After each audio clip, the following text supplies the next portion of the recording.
The 2020 Ford Escape has been announced. I got all the details, including the new design, a plug-in hybrid variant, and all technology inside the cabin coming up right now.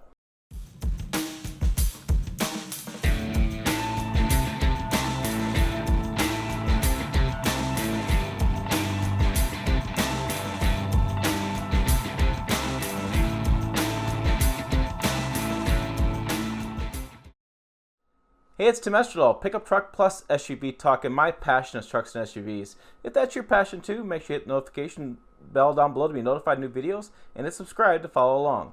The details are out on the new 2020 Ford Escape, and we know what it's going to look like, we know the powertrain, and we know all the details inside the cabin.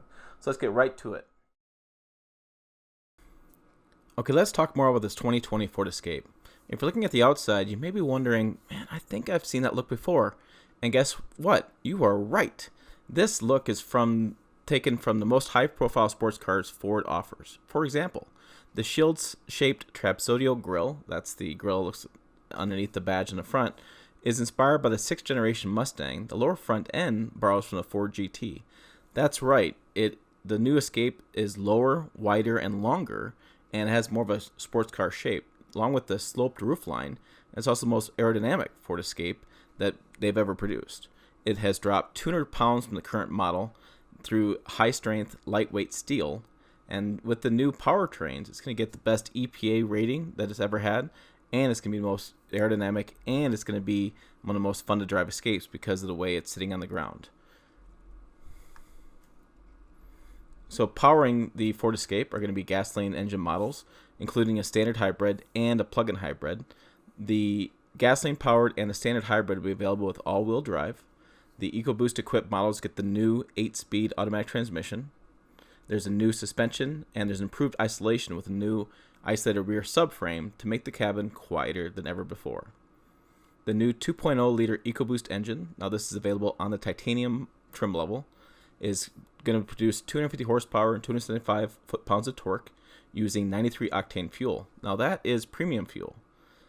The new 1.5-liter EcoBoost, it's standard on the S, SEL, and SEL trims, is projected to produce 180 horsepower and 177 pound-feet of torque using 93 octane fuel.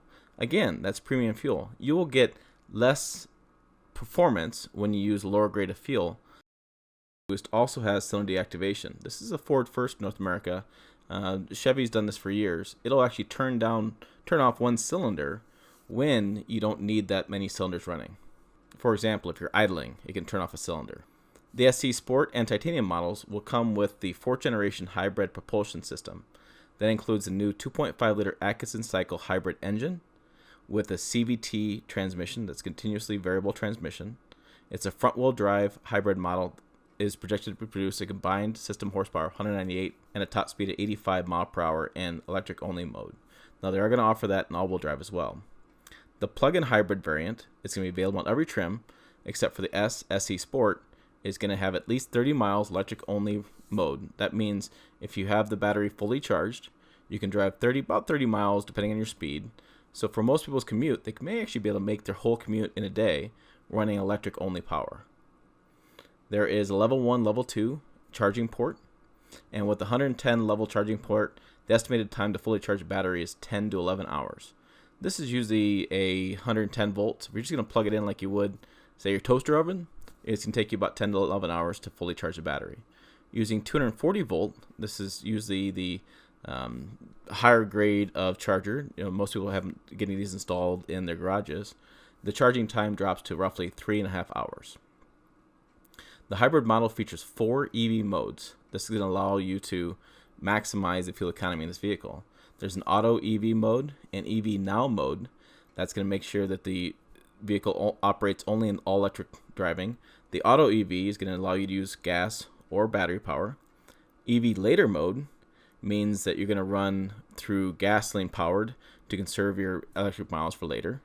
And all new EV Charge mode, what this is going to do is it's going to continue to charge battery while driving and generate electric-only miles to use later. So through like regenerative braking, it's going to recharge the battery.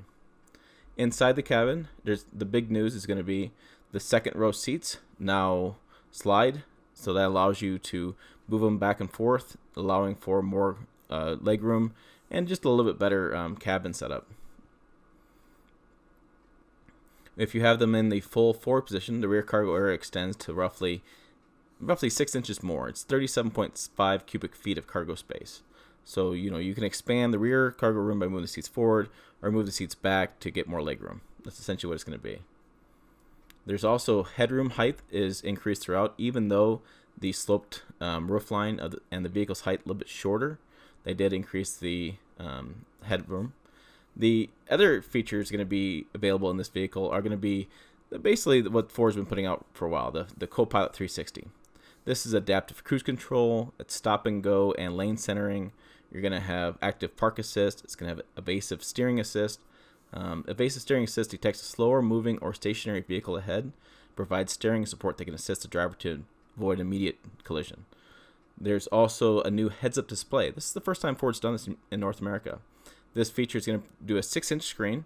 It's going to have the driver access to information such as vehicle speed without taking the eyes off the road.